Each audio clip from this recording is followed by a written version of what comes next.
नमस्कार मंडळी, स्नेहरंग यूट्यूब चॅनलमध्ये मी स्नेहा पराडकर तुमचं खूप खूप स्वागत करत आहे। आपली नाश्त्याची तयारी चालू आहे आणि मी रवा भाजायला ठेवलेला आहे, तर तुम्हाला दाखवते। आज आपण उपमा करून दाखवणार आहोत, ज्याला मराठीमध्ये आपण तिखट शिरा म्हणतो, पण आता तोंडात इतका तो शब्द बसलाय उपमा म्हणजे, तर खाणाऱ्यांना सुद्धा पटकन असं कळतं उपमा म्हणजे। आपल्या आताच्या मुलांना नाही समजत तिखट शिरा म्हणजे काय ते, तर आपण उपमाच करून दाखवणार आहोत। तर चला रेसिपीला सुरुवात केलेलीच आहे मी। आपण हा 1 वाटी जाडा रवा घेतलेला आहे। उपमा करताना नेहमी जाडा रवा घ्यायचा आणि थोडंसं तूप घालून मी तो भाजत ठेवलेला आहे। तसंच एका बाजूला मी पाणी गरम करत ठेवलेलं आहे की आपल्याला हे झाल्यानंतर पटकन त्यात गरम पाणी घालायला मिळेल। तर हा मस्तपैकी असा भाजून घ्यायचा आहे रवा, खूप छान फुलला पाहिजे तो आणि मंद गॅसवर एकदम करायचा आहे तो। आपल्याकडे रवा जर भाजलेला असेल तर वेळ जात नाही।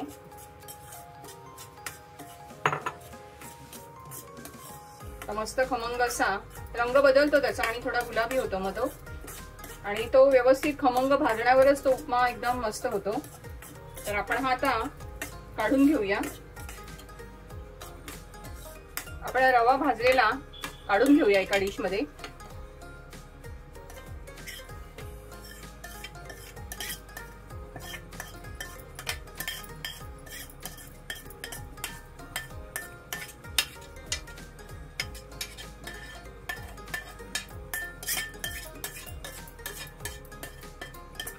पटकन होणारा असा नाश्ता आणि खूप पौष्टिक। पुन्हा एकदा आपण कढई ठेवून देऊया गॅसवर। आता ह्याच्यामध्ये मी थोडंसं अर्ध तेल घालणार आहे आणि अर्ध परत साजूक तूप घालणार आहोत आपण फोडणीला।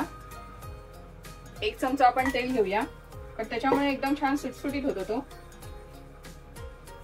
आणि हे आहे साजूक तूप, 1 चमचा आपण साजूक तूप घालूया।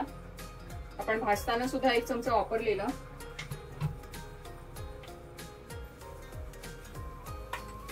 सगळ्यात प्रथम आपण हे काजू थोडेसे फ्राय करून घेऊया, याच्यात मस्त लागतात काजू एकदम।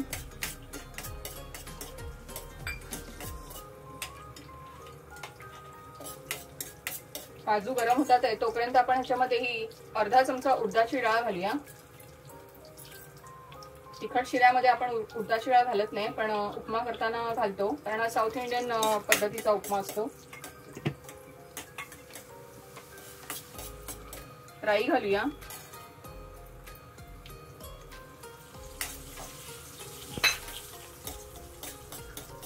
राई मस्त तडतडली की बारीक कापलेली मिरची आहे, 2 छोट्या मिरच्या घेतल्यात मी। सोबतच हा महत्वाचा म्हणजे कढीपत्ता। आता गॅस आपल्याला थोडा मंद करायचा आहे। आता महत्वाचा म्हणजे कांदा, 1 छोटा कांदा घेतलाय मी बारीक चिरलेला। आपण जवळजवळ 100 ग्रॅम रव्याचा उपमा बनवतो आहे।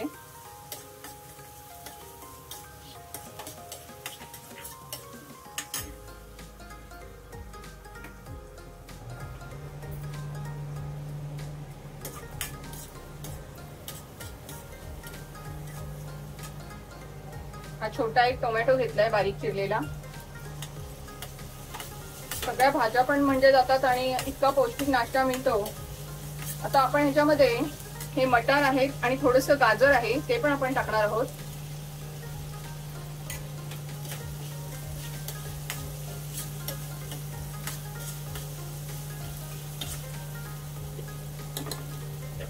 थोडीशी याला आता वाफ करून घ्यायची। थोडंसं आपण ह्याच्यात मटारसाठी मीठ घालणार आहोत, अगदी 2 चिमूट। आणि याच्यात पाणी वगैरे घालायचं नाही, नुसतं वाफेवर आपल्याला मंद याच्यावर शिजवायचंय। गाजर आणि मटार थोडे मऊ होतील, मग आपण एक झाकण ठेवून देऊया 2-3 मिनिटांसाठी।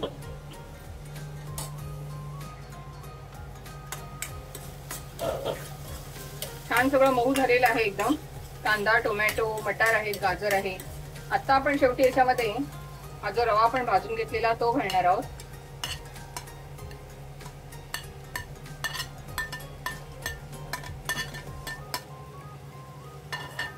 सर्व मस्त असं परतून घ्यायचं आणि उपम्यासाठी शक्यतो जाडा रवाच वापरायचा, खूप छान एकदम असा सुटसुटीत होतो तो। सगळ्यात शेवटी आपल्याला मीठ घालायचंय। मगाशी आपण थोडंसं मीठ घातलेलं, आता त्याच अंदाजाने एक छोटा अर्धा चमचा आपल्याला मीठ घालायचंय आणि पाव चमचा आपण साखर घालणार आहोत. आता महत्वाची टिप सांगते तुम्हाला. हे सर्व ढवळून घेतल्यानंतर आपल्याला एवढंच पाणी घालायचंय की रवा भिजेल, त्याच्यापेक्षा घालायचं नाही, तरच आपल्याला एकदम मस्त सुटसुटीत रवा मिळेल.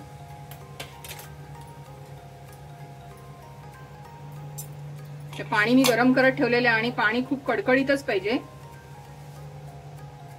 हे बघा, आता फक्त आपण रवा भिजेल एवढंच पाणी घालायचंय, बस एवढंच, ह्याच्यापेक्षा जास्त घालायचं नाही. आणि आता झाकण लावून ठेवायचंय. एक 5 मिनिटात त्याला वाफेने इतका सुंदर होईल तो दाखवते मी. आपण झाकण उघडून बघूया.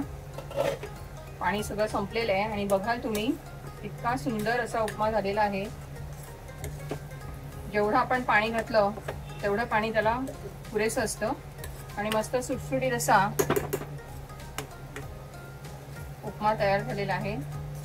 बाजूला आपला चहाही होतोय. आपण आता हा प्लेटमध्ये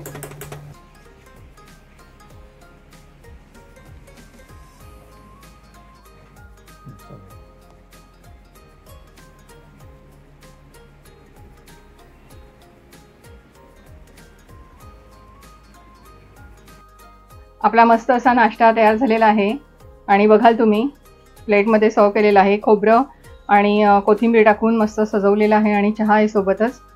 तर नक्की हा नाश्ता करा आणि खूप सोप्या पद्धतीने दाखवलेला आहे. जर ज्यांना अगदी बॅचलर आपली असतात, मुलं शिकायला वगैरे गेलेली असतात, तर त्यांच्यासाठी ही उपयुक्त माहिती आहे. तर नक्की रेसिपी करून बघा. रेसिपी आवडली तर लाईक करा, शेअर करा आणि सबस्क्राईब करा. धन्यवाद.